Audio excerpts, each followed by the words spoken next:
यति बेला मसँग संवाद गर्नको लागि पुण्य गौतम हुनुहुन्छ। पुण्य सर नमस्ते, यहाँलाई स्वागत छ। थ्याङ्क यू सो मच, धन्यवाद। आज फेब्रुअरी 14 प्रणय दिवस, प्रेम दिवस कसरी सम्झिनुहुन्छ तपाईँ? आजको दिनलाई कसरी हेर्नुहुन्छ पुण्य सर? अब सर्वप्रथम त म ह्याप्पी भ्यालेन्टाइन डे भन्छु। हजुर, सबै प्रेमको प्रभावमा झुमेका रमेका प्रेमिल दिमाग भएका, प्रेमिल हृदय भएका सबै प्रेम जोडीहरू, भइसकेको जोडी, हुनेवाला जोडी, हुन नसकेको जोडी सबैलाई हार्दिक मङ्गलमय शुभकामना। हजुर, त्यसो त सन्त भ्यालेन्टाइनको नामबाट सुरु गरिएको यो भ्यालेन्टाइन डे हाम्रो मौलिक परम्परा होइन। तर अब हामी कहाँ यहाँ क्रिसमस डे हुन्छ, भ्यालेन्टाइन डे हुन्छ, पश्चिमा वायु लागेको छ, संसारभरि नै यसको प्रकोप छ होइन। त्यो भाइरल त हामीलाई पनि सरिहाल्छ। अब मैले पनि गच्छे अनुसार आफ्नो श्रीमतीलाई भ्यालेन्टाइन डे भनी होला, रोज डी होला, तपाईँको पनि त्यस्तै भयो होला, सबैको हुन्छ। अब कसैको पछि हुन्छ, कसैको अहिले हुन्छ।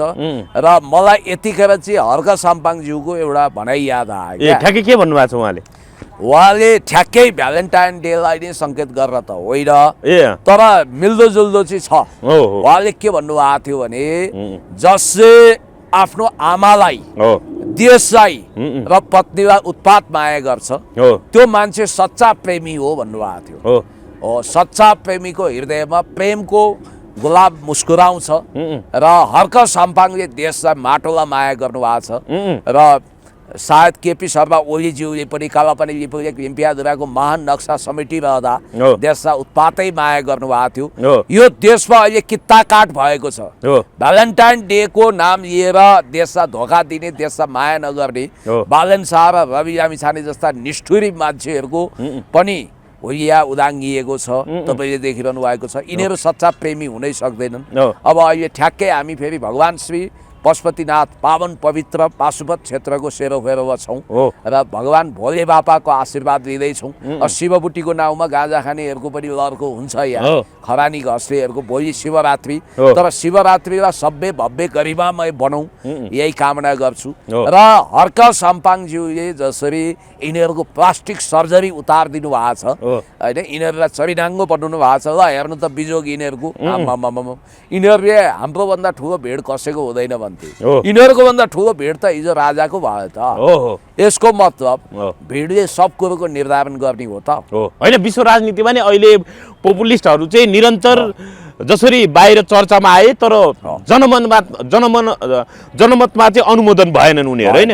बङ्गलादेशकै कुरा गर्ने हो भने अथवा थाइल्यान्डकै कुरा गर्ने हो भने योभन्दा हामी काफी अगाडि पनि विभिन्न अन्तर्राष्ट्रिय कुराकानी गरेका छौँ। भनेपछि बाहिर सस्तो लोकप्रियतामा अगाडि देखिनेहरू भित्री जनमतमा जनताको मनमा चाहिँ हुँदैन रहेछन्, सामाजिक सञ्जालमा मात्रै चर्चा हुँदो रहेछ उनीहरूको होइन। त्यही देखियो होइन। जसको प्रभाव गुगलमा छ त्यसको प्रभाव भूगोलमा हुनुपर्छ यो जरुरी छैन, यो नहुन सक्छ। अब मैले तपाईँलाई भनिहालेँ, अखबारमा सबभन्दा बदनाम बौद्धलाई आएदेखि नै को थियो? काङ्ग्रेस थियो। पछि एमालेलाई महाकाली सन्धिपछि बदनाम गरे। त्यतिखेरको सबभन्दा ठुलो मिडिया नै अखबार थियो। त अखबारबाजी हुन्थ्यो भने ती पार्टीहरू उहिले धाराशाही हुन्थे, किन भएन?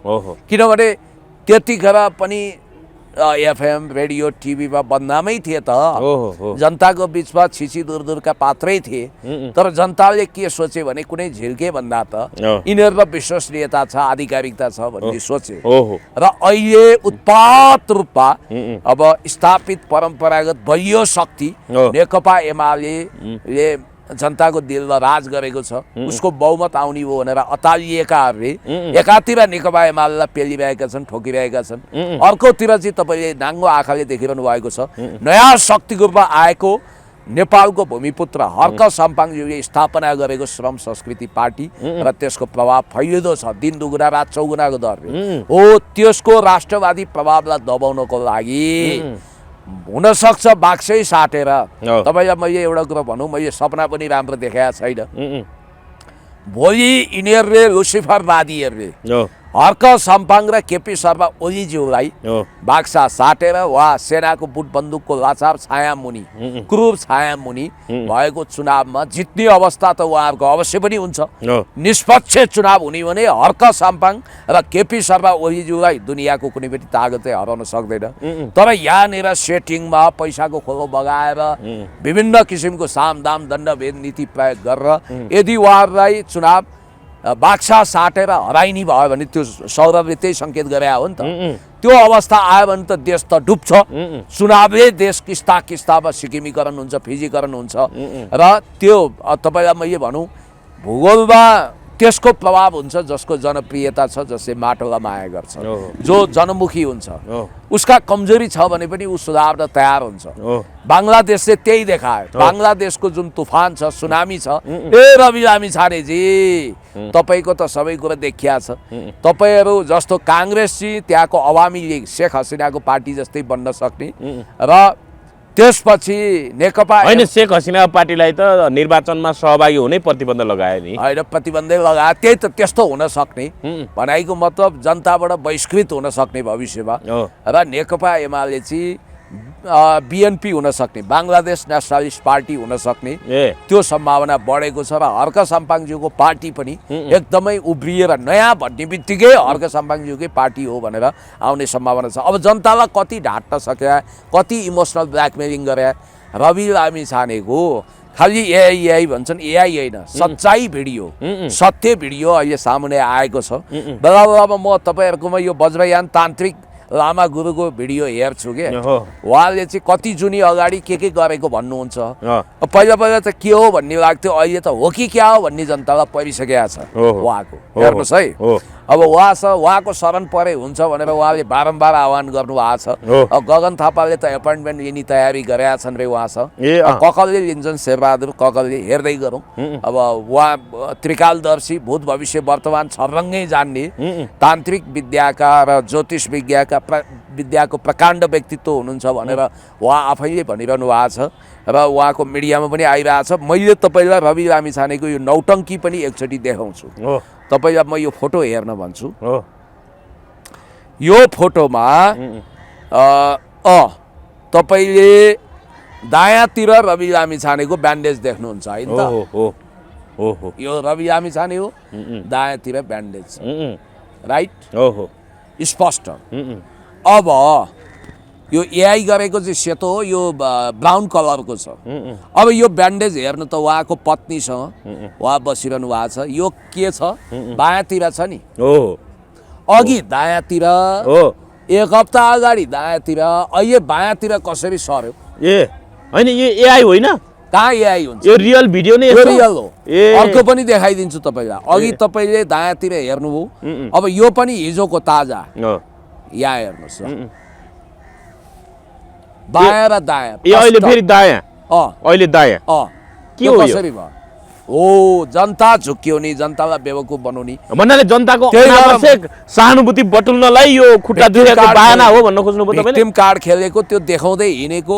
मेरो यो प्यान्ट देख्नुहुन्छ नि, यहाँ मेरो चोट होला, मैले लुकाउँछु नि त, लुकाएर हिँड्नु पर्ने हो नि त। घाउ देखाउने चिज हो, चोट देखाउने कुरा हो कि उपचार गर्नु? फेरि त्यत्रो भयानक घाउ लागेको भनेर प्रचार गरेका छन्। घाउ चाहिँ के लाग्यो क्या? घाउ त अहिलेसम्म देख्न सकिए छैन। जसरी यिनले पाइला पाइलामा ढाटे, अमेरिकी नागरिकता त्याग गरेको निशा प्रमाण त देखाउन सकेका छैन होइन। त्यो देखाउनु पर्यो नि। घाउ चाहिँ देखाउन सक्ने, निशा प्रमाण देखाउन नसक्ने रवि लामिछानेले के जनतालाई मूर्ख सोचेको, बेवकुफ सम्झेको? जुन नेपोलियन बोनापार्टले भन्थे नि, बम बारुदबाट उदाएको शक्ति बम बारुदबाटै अन्त्य हुन सक्छ, तररारबाट आएको शक्ति तररारबाट जान सक्छ। रवि लामिछाने क्यामेराको फ्रेमबाट जन्मिए, उनी क्यामेराको फ्रेमबाटै अन्त्य हुन्छन्, किनभने उनले जुन नाटक गरेका छन्, नौटङ्की गरेका छन्, देशको महान नागरिकता त्याग्ने यस्तो व्यक्ति जसले भ्रष्टाचारको डङ्गुरमा उभिएर उनले यो हिसाब किताब दिनु पर्दैन, राजकोट हस्पिटल बनाउने भनेर 20-22 करोड रुपियाँ उठाए, जम्मा खर्च 10-12 करोड गरे, बाँकी त्यो पैसा कहाँ झ्वाम पारे? प्रत्येक सहकारी ठगी पछि उनले करोडौँको बिगो भरेका छन्। कहाँबाट आयो त्यो पैसा? चितवनमा सुविधा सम्पन्न अहिले बङ्गला खरिद गर्न कहाँबाट पैसा आयो? अनि प्रणय शमशेर राणाले त्यतिकै पार्टी छोडेका छन्। यिनीहरूले अस्ति प्राइमरी इलेक्सन र प्राइमेरी इलेक्सन प्रत्यक्षतर्फ र समानुपातिक भनेर करोडौँ रुपियाँ उठाए। त्यसको हिसाब किताब के होइन? प्रणय विक्रम राणा जो राष्ट्रसभामा होइन टिकटको लागि आकांक्षी पनि थिए, केन्द्रीय उनलाई विदेशबाट बोलाइए, तर उनी भन्नाले अब पार्टीले चाहिँ यो प्राइमेरी इलेक्सनको नाममा चाहिँ यो आर्थिक अनियमितता गर्यो भनेर आरोप लगाएर स्थितिको सुशासन केही बस्न सक्दैन राष्ट्रबाट भनेर उहाँले आश मारेर पार्टी नै छोड्नुभयो नि। उहाँले छोड्नुभयो। अर्को एकजना समथिङ के डाक्टर बहादुर कुँवरले पनि छाड्नुभयो। उहाँले छोड्नुभयो। धेरैले छोडिरहनु भएको छ। उहाँहरू सबैको जिकिर के छ भने अझ मुकुल ढकालले त के भनेका छन् भने रवि लामिछाने यति नटवरलाल हुन् कि उनको विषयमा मलाई जति जानकारी कसैमा पनि छैन। उनी वास्तवमा भन्ने हो भने एउटा ठगीको चाहिँ महानायक हो भनेर भनेका छन्। होइन, रवि र हर्क कसरी तुलना गर्नुहुन्छ त? तुलनै हुँदैन नि। कहाँ धरतीपुत्र, कहाँ हिरा, कहाँ किरा। हर्क र बालेन, हर्क र रविको तुलना गर्नु भनेको हर्कप्रतिको अन्याय हो। यो चटाइमा गुन्द्रीमा बसेर देश जनता विकास समृद्धिको पक्षमा खटिने भूमिपुत्र देशभक्त हर्क साम्पाङ र रविको तुलना हुन्छ। त्यसै गरी बालेन शाह र केपी शर्मा ओलीको तुलना हुन्छ? होइन, रवि कस्ता मान्छे हुन् र? रवि लामिछाने भनेको तपाईँको जनता झुक्याउने, इमोसनल ब्ल्याकमेलिङ गर्ने, कस्तो हुन् भनेर आत्महत्या गरेर गएको शालिग्राम पुडा सैनीलाई सोधे हुन्छ। के अरे शालिग्राम पुडा सैनीको भिडियो हेरे हुन्छ। उनलाई सोध्न त उनको आत्मालाई बगाउन त उही वज्रयान तान्त्रिकले सक्नु होला। तान्त्रिकजीलाई सोध्नु होला, उहाँले आत्मासँग संवाद गर्न सक्छु भन्नुभएको छ। तपाईँले त्यो कुरा पनि भनिदिनु होला तान्त्रिकजी। अहिले शालिग्राम पुडा सैनीको आत्माले के भन्छ भनेर होइन, तपाईँले त्यो पनि भनिदिनु होला। बालेन शाह कस्तो नेता हो भन्नुहोस् त? बालेन शाह भनेको त सिंहदरबार जलाउने स्क्रिप्ट लेख्ने र देशलाई, जनतालाई, देशवासीलाई मूर्ख बनाउने काठमाडौँको असफल मेयर हो। अब हिजो राजावादीहरूको भयानक जस्तो जुलुस निस्क्यो। हुन त पोहोर सालभन्दा अलिकति कम छ। मैले भनेकै थिएँ त्यसले राजा भोलि स्थापना गर्ने होइन, हिजो स्थापना गर्ने अवस्था थिएन। तर एउटा कुरा चाहिँ पक्का के छ भने बालेन शाहले तिनै राजालाई फाइन तिराउनको लागि बिल पठाए काठमाडौँ महानगरपालिकाको। अहिले बालेनले ठाउँ ठाउँ फोहोर गर्दै हिँडेका छन् त त्यसको बिल चाहिँ भर्नु पर्दैन, सरसफाइ गर्नु पर्दैन? उनी जहाँ गएका छन् त्यहाँ तोडफोड भएको होला, त्यहाँ फोहोर भएको होला, त्यो चाहिँ कसले तिर्छ त? बालेनजी, तपाईँको नाममा उठेका जति पनि जुलुसहरू छन् तपाईँलाई जय जयकार गर्न त्यो सडक त फोहोर भएको छ। तपाईँले चाहिँ नैतिक जवाफदेहिता लिनु पर्दैन? हरजना जरिवाना तिर्नु पर्दैन? त्यो नगरपालिकाले बालेनलाई तबक्क पत्र काट्नुहोस्। बालेनको कारणले फोहोर जुन नगरपालिका भयो, जस्तो इटहरी भयो होला, धरान भयो होला, झापा भयो होला, तिनले बालेनलाई पत्र काट्नुपर्छ।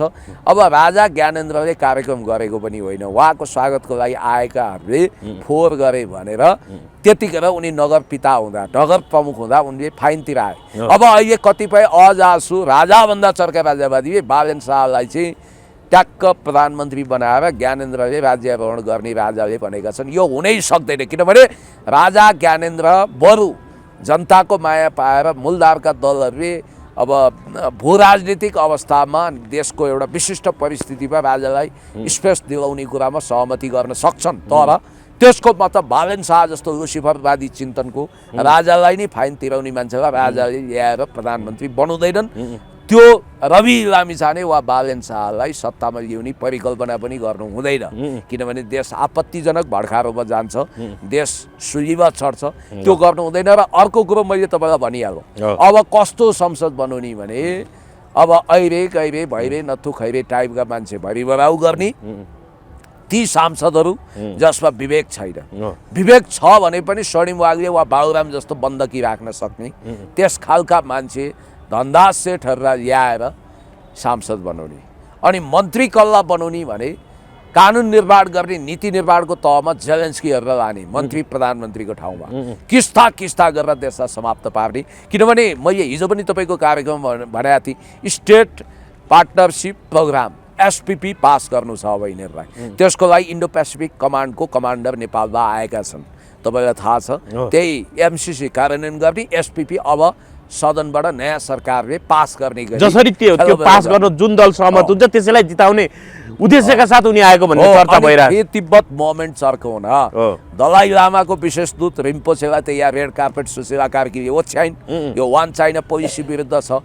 र अहिले भारत चाहिँ मोदी ट्यारिफको कारणले मोदीसँग तर्सिएका छन्, के अरे ट्रम्पसँग। एपस्टिन फाइलमा पनि उनको नाम दर्ज भयो। संसारका भिआइपी भिभिआइपीहरू त्यहाँ मुछिएका छन्। एलन मस्क भयो, बिल गेट्स भयो, चाहे तपाईँको ब्रिफ हिस्ट्री अफ टाइम लेख्ने स्टेफेन हकिङ्सको कुरा गरौँ, चाहे अन्डरस्ट्यान्डिङ पावर, मिडिया कन्ट्रोल जस्तो विश्व प्रसिद्ध कृति लेख्ने, भाषाविद pirates and imperial new and world लेख्ने नोम चम्स्की होस्, धेरै मान्छे मुछिएको एपस्टिन फाइलमा आफ्नो नाम आएपछि आतङ्कित भएका मोदी पनि अब पश्चिमाहरूले ढाड सेक्न सक्छन् भनेर साङ्घाई कोअपरेसन अर्गनाइजेसनको ग्लोबल समिटमा गएर चाइनाको महामहिम राष्ट्रपति सी जिनपिङ र रुसी महामहिम राष्ट्रपति भ्लादिमिर पुटिनसँग हात मिलाइसकेपछि लुक इस्टको पोलिसी अन्तर्गत उनी अगाडि बढेको र वान चाइना पोलिसीलाई समर्थन गरेको। एक चीन नीति अन्तर्गत तिब्बत मात्रै होइन, ताइवान पनि चाइनाको अभिन्न अङ्ग हो भनेर उनले स्वीकार गरिसकेको अवस्थामा अब दलाई लामाको त्यहाँ खैरियत छैन। अब दलाई लामालाई काखपल्टामा कसले लिनु पर्यो? नेपालले। भन्दा नेपालमा त्यस्तो कुख्यात सरकार चाहियो जसले वान चाइना पोलिसी मान्दैन, लुसिफरवादी छ, यो सुदन गुरुङहरू जस्तो मान्छे सांसद हुनु पर्यो, टासी जस्तो तिब्बती धर्मशालामा पढ्ने मान्छेलाई सांसद बनाउनु पर्यो, पेलदाल झेलझाल ठेलठाल गर्नु पर्यो, अनि फ्री तिब्बत मोमेन्ट चर्काउनको लागि असंलग्न परराष्ट्र नीति र पञ्चशीलता विरुद्ध युरो डलर भारूमा आत्मा बेचेका मान्छेहरू चाहियो।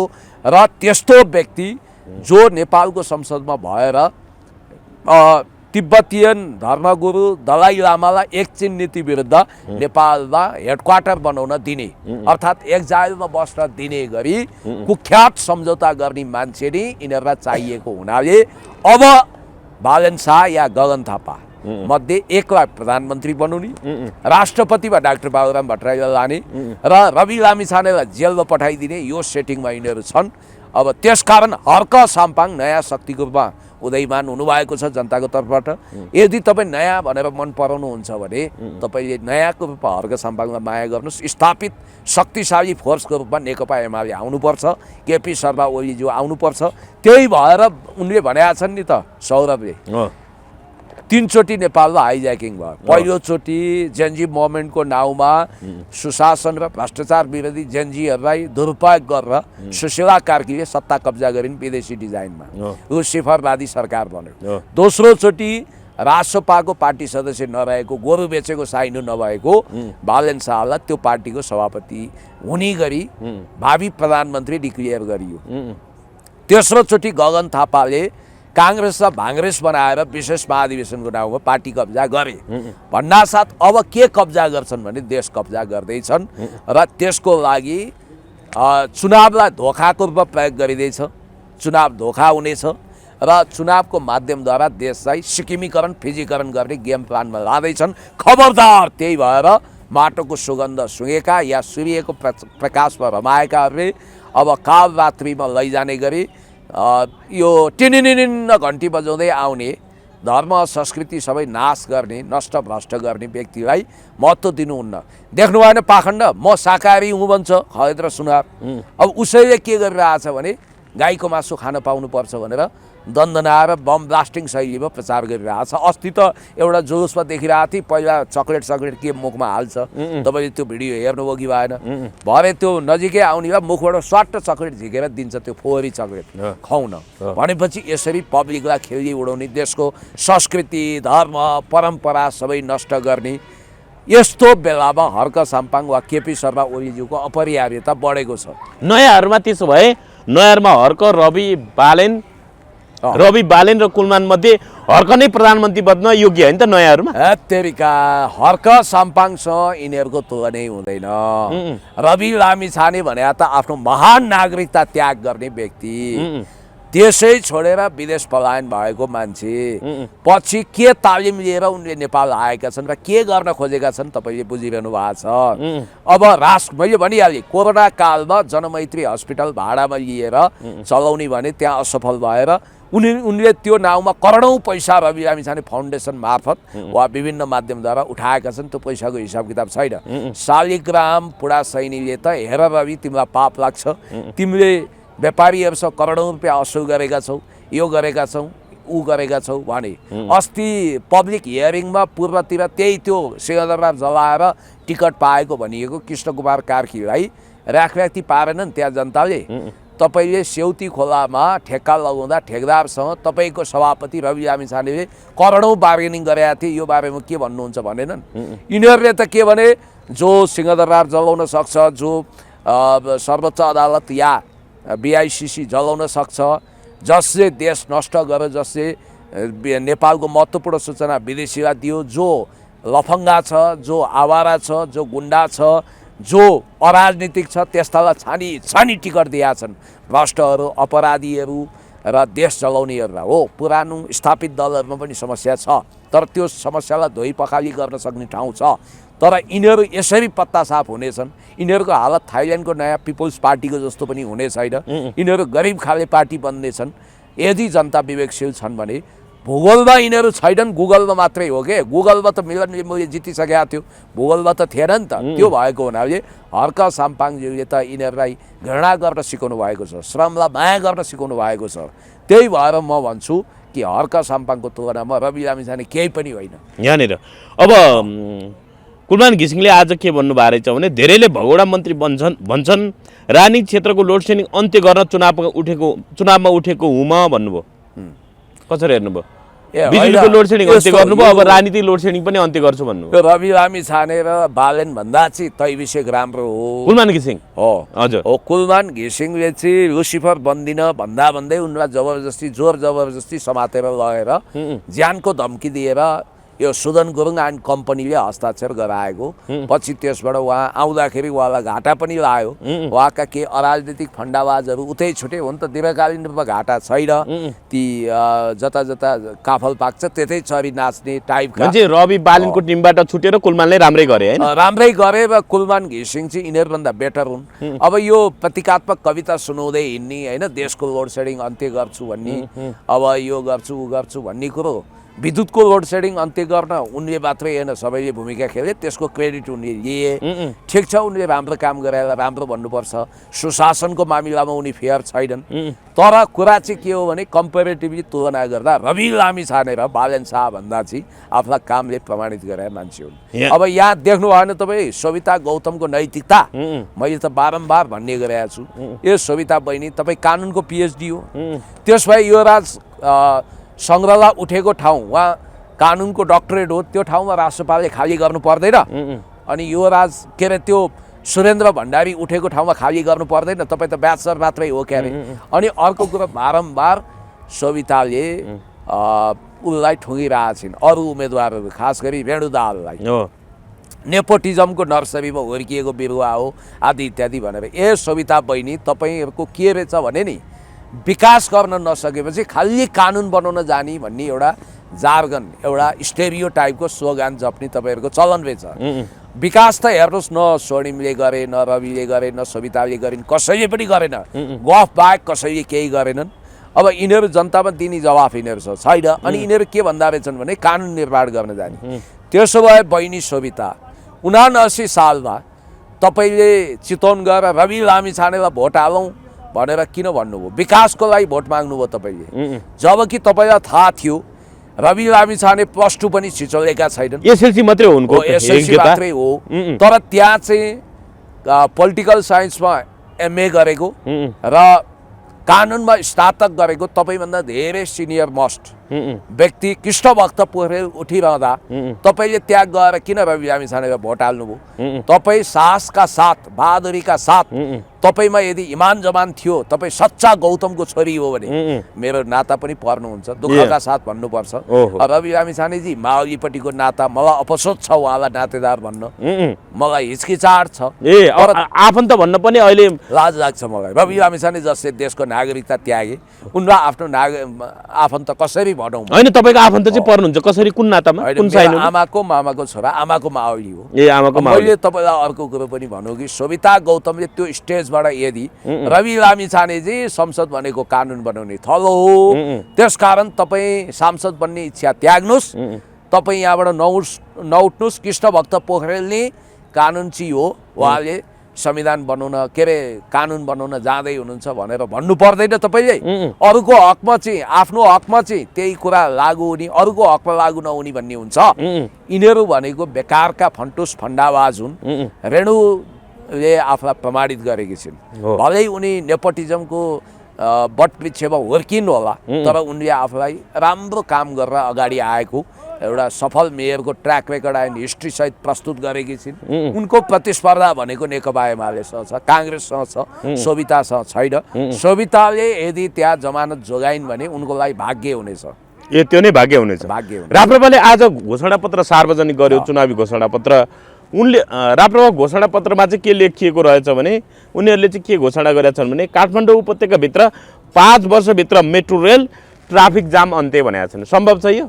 अब यो राप्रपाले यस्ता घोषणापत्र, यस्ता यो तपाईँको हावामा नाङ्गो तरबार चलाउने अथवा तपाईँको मुखले त आकाश पाताल जोतेर सिङ्गापुर जस्तो ठाउँलाई सिङ्गापुर बनाइदिन्छु भनेर उहिले भने 48 सालमा पनि मिठा आश्वासन सहितको घोषणापत्र जारी गरेकै थियो। अब त्यसको लागि त राप्रपा सत्तामा पुग्नु पर्ला, फुल फ्लेजेज गभर्मेन्ट हुनु पर्ला, बजेट चाहिएला, योजना चाहिएला, स्थिर सरकार चाहिएला। यस्ता हावादारी पाङ्दुरे कुरा गरेर हुन्छ।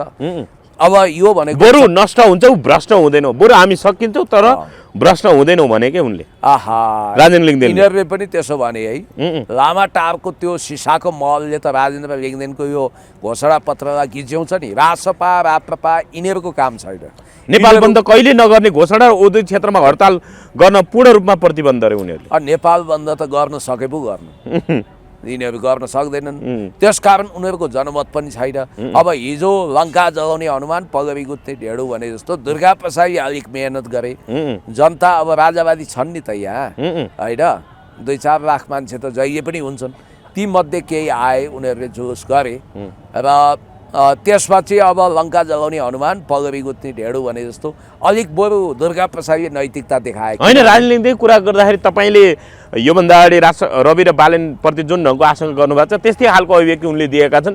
नेपाल भू राजनीतिक राजेन्द्र लिङ्गदेन, राष्ट्रिय प्रजातन्त्र पार्टीका अध्यक्ष राजेन्द्र लिङ्गदेनले भनेको कुरा, नेपाल भू राजनीतिक चक्रव्यूहमा फस्यो, को प्रधानमन्त्री बनाउने भन्ने विदेशीले नै तय गर्दैछ, रवि र बालेन मिलाउने काम पनि विदेशीले नै गरेको लिङ्गदेनको आशंका भन्ने कुरा आएको छ। होइन, त्यो आशंका हामीले पहिले गरे, त्यो आशंकालाई उहाँले सही ठहराउनु भएछ, धन्यवाद छ। म यति मात्रै भन्छु, तपाईँहरूले 72 को संविधानमा हस्ताक्षर गरेर गणतन्त्र स्वीकार्नु हो। तपाईँहरूले बिना लामा, रुबी भ्यालीकी बिना लामा क्रिस्चियनलाई सांसद बनाएर धर्मनिरपेक्षता कबल गर्नुभयो, क्रिस्चियनलाई बनाएर। अनि तपाईँहरूले प्रदेश सरकारमा भाग लिएर प्रदेश सरकारको अस्तित्व स्वीकार गर्नुभयो, संघीयता स्वीकार गर्नुभयो भने तपाईँहरू यो अनावश्यक रूपमा डम्फु नबजाउनु। तपाईँहरू दुर्गा प्रसादी जति पनि नैतिक हुनुहुन्न। त्यसकारण यो जुन भाउतो चलाएको छ त्यसबाट केही फाइदा छैन। यहाँनिर नेकपा एमाले चाहिँ लोकप्रियतावादको भ्रमबाट मुक्त हुन एमालेको आग्रह, युवाहरूलाई भन्यो राजनीति आलोचनाको माध्यम होइन भन्ने हिसाबले प्रेस संयोजक मिनबहादुर शाहले आज विज्ञप्ति जारी गर्दै एमालेले अघि सारेको विचार सिद्धान्त र नीतिलाई सफल बनाउन आह्वान गरेको छ। कसरी हेर्नु? लोकप्रियतावादको पछाडि नलाग्नु युवाहरू, वास्तवमा आफ्नो धरातली यथार्थ बुझ्नु भन्ने कुरा गरेको। त्यही भएर त मैले भन्छु नि, सोरे आना ठिक हो नेकपा एमालेको तर्फबाट प्रचार संयोजक मिनबहादुर शाही, जसले वर्षौं अगाडि साला पहाड में क्या है भन्ने महान कविता लेखेका थिए। त्यो अहिले पनि माइलस्टोन कविता मानिन्छ। पपुलिजमको बारेमा त जसरी हङ्गेरीमा भिक्टर अर्बानको उदय भयो, जसरी के अरे तपाईँको एलेक्सिस सिप्रसलाई चुनौती दिँदै सिरिजा पार्टीबाट होइन पापान्ड्र्यू डाइनेस्टीलाई चुनौती दिँदै ग्रिसमा एलेक्सिस सिप्रस सिरिजा पार्टीबाट उदाए। त्यो हेरेर अनि यो व्लादिमिर जेलेन्स्कीको उदय हेरेर सायद फ्रान्सिस फुकुयामा नामक Samuel P Huntington school of थटका उत्कृष्ट उत्पादन फ्रान्सिस फुकुयामाले after the neocons America at the cross रोडमा भनेका छन् कि पपुलिजम एउटा यस्तो लुतो हो जो कनाउँदा आनन्द आउँछ तर पछि घाउ बनाउँछ। त्यसकारण पपुलिजमको लुतो सर्नु हुँदैन।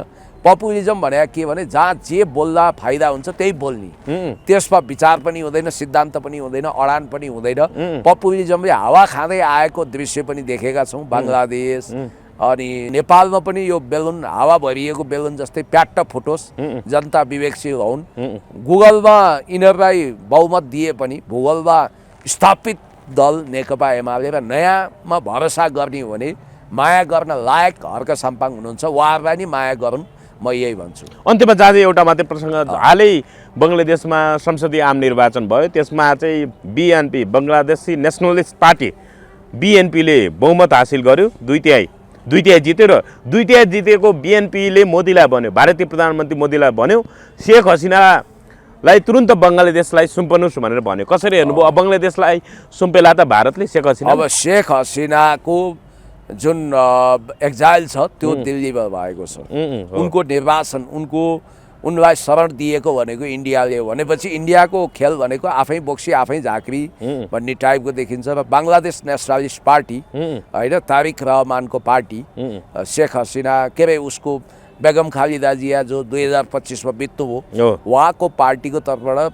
बहुमत ल्याएका तारिक रहमान चीनसँग नजिक मानिन्छन् र उनले त्यहाँ विकासको 10 खर्ब बराबरको विकासको प्रोजेक्ट लन्च गर्दैछन् र उनले चाहिँ त्यहाँ युद्ध अपराध गरेको भनिए कि शेख हसिनालाई सुपुर्दगी गर्न भनेका छन्। भारतले असंलग्न परराष्ट्र नीति र पञ्चशीलतामा विश्वास गर्ने हो भने वास्तवमा भुटानको कुरा के अरे बङ्गलादेशको कुरा सुन्नुपर्छ र त्यसलाई एड्रेस गर्नुपर्छ। नेपालको प्रधानमन्त्रीले पनि बङ्गलादेशी जनता र बिएनपीलाई बधाई दियो, कसरी हेर्नु? अब यो त आत्तिएका छन्, मुटुमाथि ढुङ्गा राखी हाँस्नु परेको छ, मुटुमाथि ढुङ्गा राखी हाँस्नु परेको छ शैलीमा इच्छा नहुँदै पनि त्यहाँ बधाई दिएको देखियो। अब एक लाइनमा एउटा मात्रै, अर्थमन्त्री रामेश्वर खनालले भन्नुभयो, अर्थमन्त्री रामेश्वर खनालले मन्त्रीहरूले बुझाएको सम्पत्ति विवरण सार्वजनिक भए राम्रो हुने बताएका छन्। हेर्नु त आफै सरकार हुनुहुन्छ तर मन्त्रीहरूले बुझाएको विवरण चाहिँ सार्वजनिक हुन सकेका छैन, सार्वजनिक भए राम्रो हुने हो भनेर धारणा व्यक्त गरेका छन्, कसरी हेर्नुभयो? अनि यो भने